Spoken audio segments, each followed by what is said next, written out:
know how to speak and when you know how to influence and find your voice and have that authority, you have no idea the power that's going to do for you. But let me take you back a couple of years ago when Keys to the Queendom was born. I was pivoting, and I pivoted from being a fitness coach to a business coach. I remember feeling fear of judgment, self-criticism. Hell, I was like, what the have I done? And I started a podcast because one, I wanted to get better at speaking. Two, I wanted to also practice the reps, how I transitioned and how I became this beautiful person I am now with authority, leadership, and of course owning who I am, was I needed to be put in an uncomfortable position in order for me to do that. And so fast forward now, I'm speaking on stages, I'm teaching people how to speak. I've got a beautiful program I run obviously Queendom, I've got Empire. I also help people to find their spotlight. And with that, I also help people to speak. But I wouldn't have done that if I didn't take that first initial risk. Your very first piece of advice when it comes to, being asked to speak on a podcast with confidence and being interviewed, right?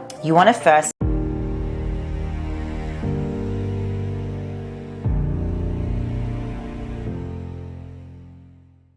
Hello and welcome to Keys to the Queendom. I'm your host, Tamara Meyer. This is a special series I've decided to do.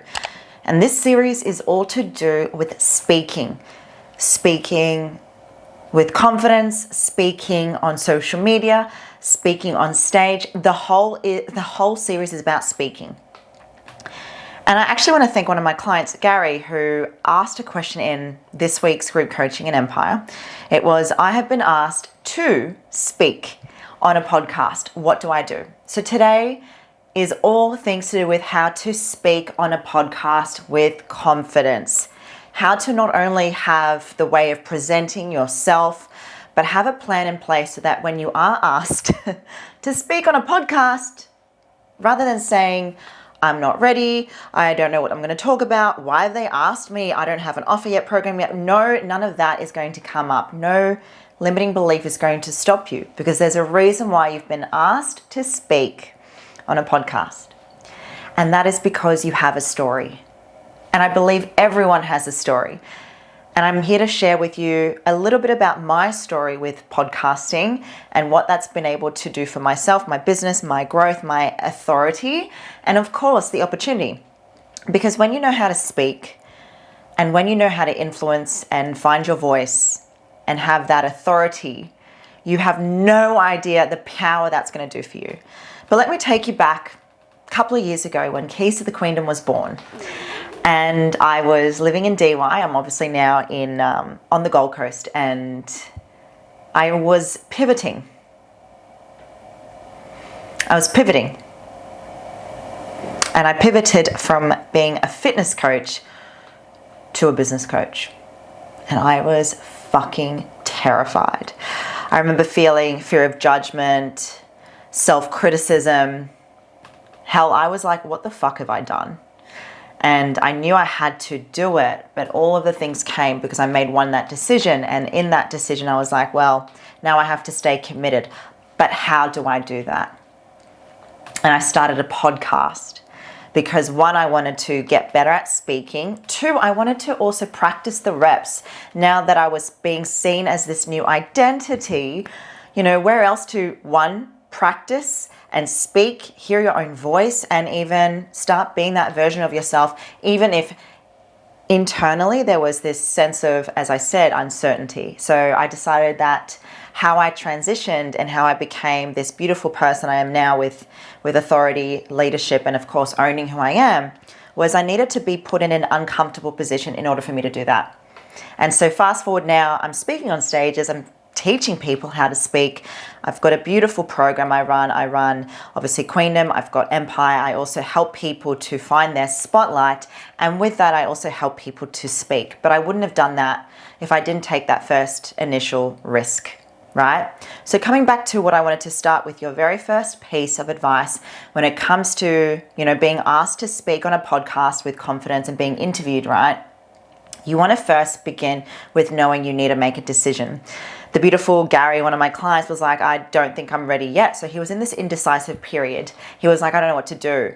And I was like, when someone approaches you with something, you don't think, you just do and figure it out along the way. I started this podcast when I was still navigating through my own internal stuff, but it was the best thing for me because I made a decision in the moment that it was fucking scary.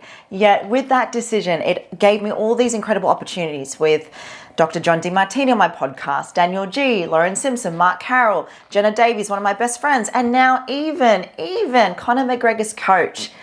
And so that was all based on that one decision and taking that risk, right? So if you're listening to this and, you've been approached by people to be on a podcast, or you want to start a podcast and you're like, I don't know where to begin, right? What if you just start and your first piece of this is making that decision, okay?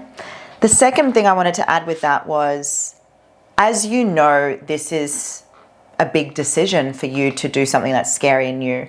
Naturally, what comes of that is this feeling of discomfort. And more now, I speak to my mentors about this sensation I get in my body when I know I'm about to up level, and I feel these sensations of discomfort, and I'm like, oh, okay. Like, you feel this feeling of like, I don't know, for me, it's in my arms, and it's like that discomfort feeling when you're up leveling. It's almost like we tend to just resist because it doesn't feel good or it feels uncomfortable. But what I want to bring forward on this piece of number 2 is like, as you start to feel uncomfortable with this new version of yourself, allow it to be that. Surrender to it, lean into it. It isn't something that I say it's easy to do, but I know when I started to show up as this version of myself, and as we start to up level, that feeling comes up. Mine's always on my arms. I have almost become so equipped on what to do in those moments, which is owning it, embracing it, having fun with it. And now I'm almost a bit more playful when it comes to taking risks. So your second bit is leaning into the discomfort, knowing it's going to feel a little bit weird, but go with it. Just like I told Gary. The third biggest piece to, showing up and speaking on a podcast with confidence is you have to have a story, and you need to know it well. And I don't mean like it needs to be perfectly curated, beginning, middle, and end, and then here's the epiphany, and here's the light bulb, here's a challenge, and here's a wow. No, but what if you could start to practice sharing your story more? And I believe it begins with being invited to speak, yes, on a podcast and sharing your story, but what if you started to do it more oftenly in other areas of your business, whether it's to your clients, to your people, to your colleagues, to your family, hell, your phone.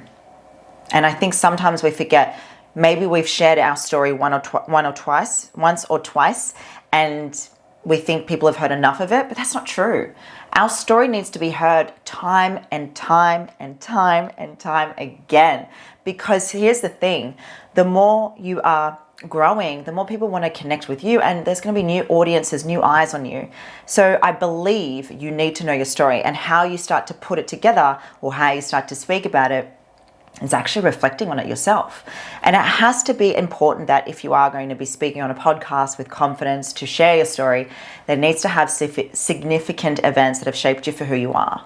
And I share that a lot when I speak with my clients, when I teach my frameworks on speaking with storytelling, So just know that it's never going to be perfect, but it gets to be an opportunity where you look at the patterns, right? The fourth bit to speaking on a podcast with confidence is, what is your message? What is your message? I've been asked to speak on stages, and they know why they want me to speak because I have very significant and key concepts that I teach.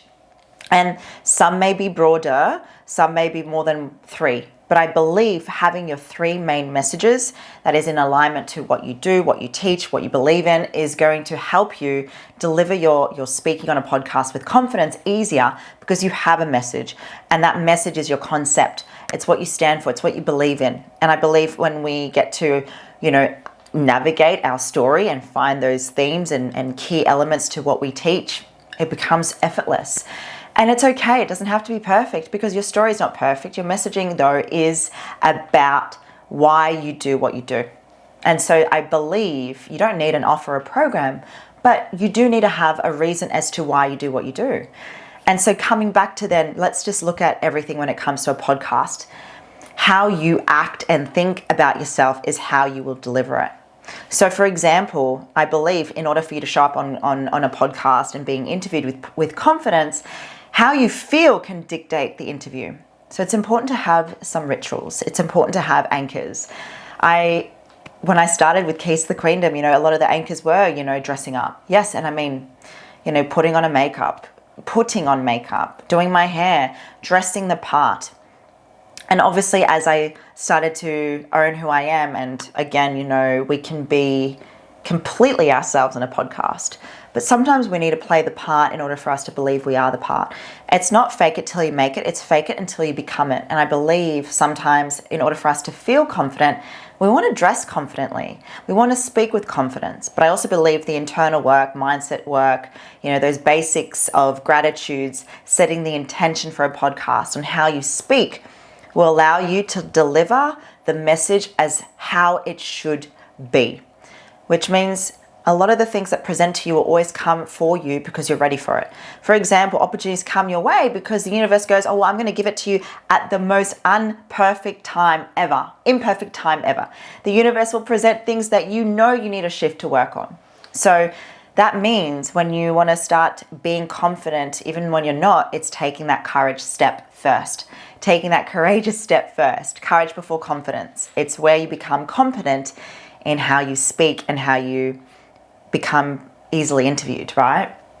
It is a lot of improvisation, and I believe this is another layer of what I'll be teaching with this series. But confidence is something that takes reps. So be on more interviews, challenge yourself. If someone's asked you to be on a podcast, get in front of people and that one interview you got asked, ask that interviewee, hey, how can I be on more podcasts? Get in front of people. And again, the more you do it, the less uncomfortable that feeling gets. So I believe in rituals. I believe in dressing the part. I believe in anchors. And I think anchors are a lot of things that I teach when it comes to speaking. But if I was to give this, beautiful piece of wrapping this podcast interview series up, I believe that you want to be anchoring in confidence, whether that's listening to some music, writing it down, yes, setting the intentions, saying some affirmations. But let's say you walk into the room and you're feeling like absolute, let's say, bag of dicks and you're nervous. What if you just set the intention to be confident? How would that person walk? And so you naturally notice that your shoulders start to go back and down. You have a bit more of a chest up.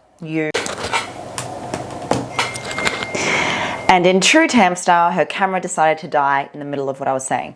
So what I wanted to just bring forward and just show you the true transparency of entrepreneurship and filming is this stuff happens. But coming back to anchoring in confidence, it can be as simple and effective with what you wear, your intention with your mindset, how you anchor in what you write. It's all to do with the three things: focus, physiology, and language. So say to yourself, I'm a confident interview. I'm a confident speaker. I'm a person that when I jump on a podcast, I know exactly what I'm talking about, who I am, what my story is, my message, and I speak with confidence and conviction. And watch the change you'll soon see. Now, I hope you've enjoyed this episode, this series to do with speaking in all forms, whether it's online, on a stage, on a podcast, hey, on your social media. This is a big thing that I love teaching my clients. I'm big on nailing your messaging, how to speak with confidence, and most importantly, how to build your authority. Selling through storytelling has all things to do with knowing your messaging. But if you aren't a speaker and if you're not actually speaking with authority and influence, you'll be left behind. I'm your host, Tamara Meyer, with Keys to the Queendom. Thank you, and I hope you have an amazing day. For playing big today with authenticity, because here is the thing, it's not about being perfect on stage, perfectly put together, which is important, yes. It's about being who you are.